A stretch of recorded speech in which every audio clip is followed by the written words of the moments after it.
Welcome, everyone. This is the Masterclass. My name is Patricknazareth. I have around 30 years of teaching experience. I'd like to help you dispel your doubts, should you have any.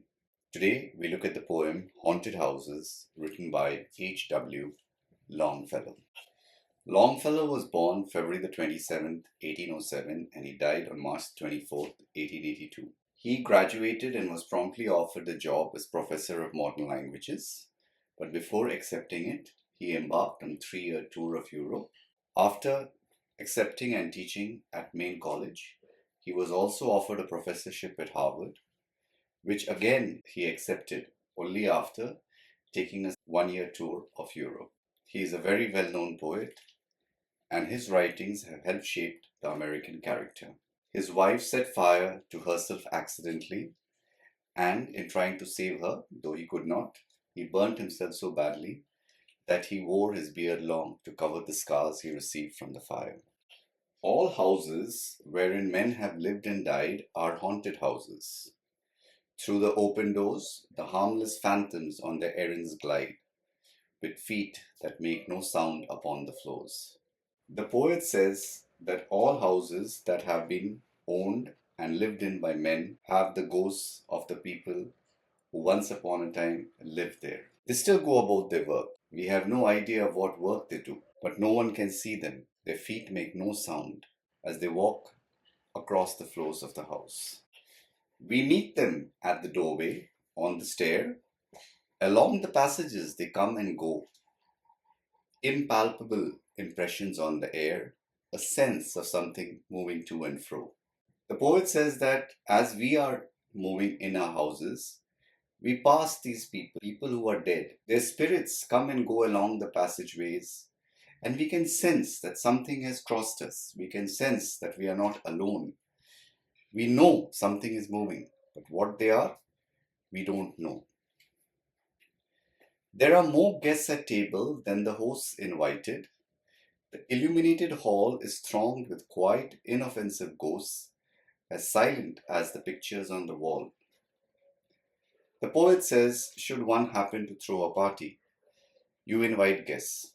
They come to your house, the party is in full swing, the house is brightly lit. You have invited maybe 10, maybe 15, maybe 20 people, but the entire hall is filled with many more than that. These are the people who have died. They crowd into the room, but they are silent. They do not speak, they simply observe. Similar to the pictures that are hung on the wall, pictures of the people that are dead and gone, portraits of people who existed once upon a time. The stranger at my fireside cannot see the forms I see, nor hear the sounds I hear. He but perceives what is, while unto me all that has been is visible and clear. The poet now draws a distinction between himself and guests that he has invited over, or people who come to his house. He says, other people cannot see these ghosts, only I can. I can hear them clearly also. Because any person who comes to my house only sees what is around him, the things that he can touch, the things that he can feel. But as far as the poet is concerned, he can see everything that was clearly without any problems whatsoever. We have no title deeds to house or lands. Owners and occupants of earlier dates from graves forgotten stretch their dusty hands and hold in Mortmain still their old estates. The poet goes deep into the sense of ownership. He says that we, right now, we are living in a house. Perhaps we own it. So we have title deeds that prove that this house is owned by me.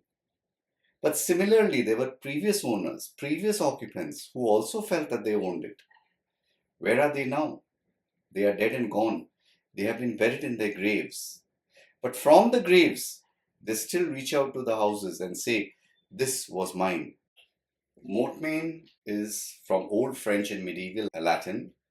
It literally means dead hand. In a legal context, it simply means that this land cannot be transferred to somebody else. This was previously used by the church, so that from generation to generation, the land would belong to the church. The spirit world around this world of sense floats like an atmosphere, and everywhere wafts through these earthly mists and vapors dense a vital breath of more ethereal air.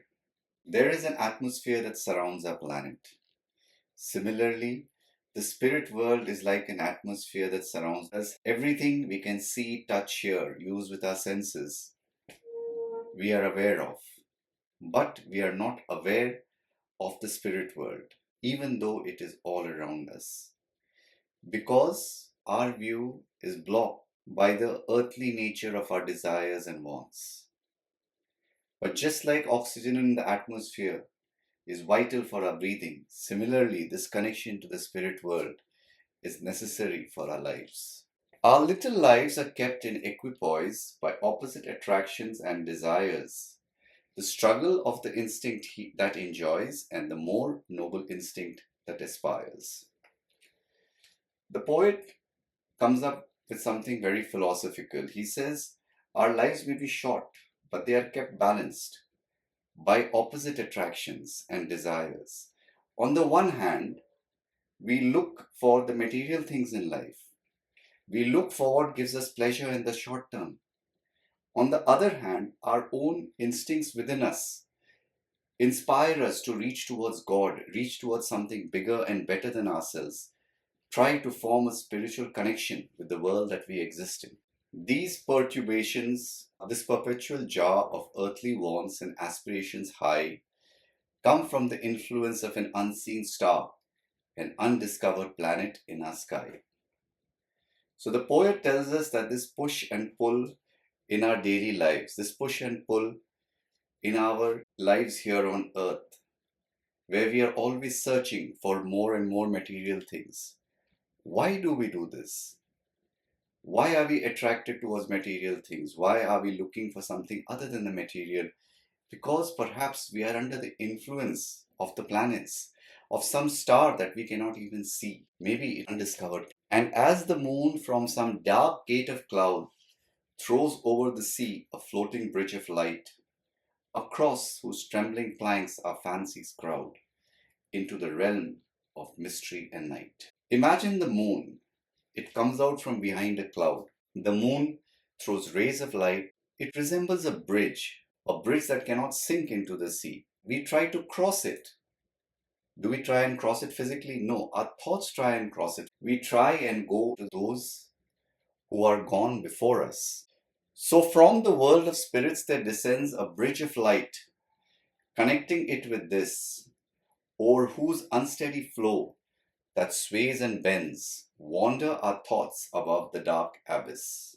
The poet is saying that just like the moon appears to throw a bridge across the sea, similarly, from the spirit world to ours, there is a link. This bridge originates from the spirit world, which is why they can cross over it easily. They are the ones who have made it. Whereas we, with our focus on earthly things, cannot cross it. Some people can, using their imaginations. This connection between the physical world and the spiritual is very unstable. While crossing the bridge, we look down into the abyss, a deep black pit, which represents the difference between our materialistic side and our longing to be in touch with the spiritual. The themes running through this poem then, it's about the past. The past has its own memories.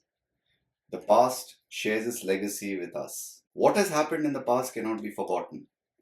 It continues to influence those in the world even today. It also looks at the nature of the spiritual world. Do we believe that there is life after death? Do we believe that our loved ones come back to look after us even after they have passed away? Is there actually a bridge between our world and those who have died? Can some people really see that? That is what the poet is trying to explain to us. That's the poem there for you then. I hope I have been of some help. If I have, please do remember to like, subscribe and share. There might be others who would need our help. Thank you for watching along.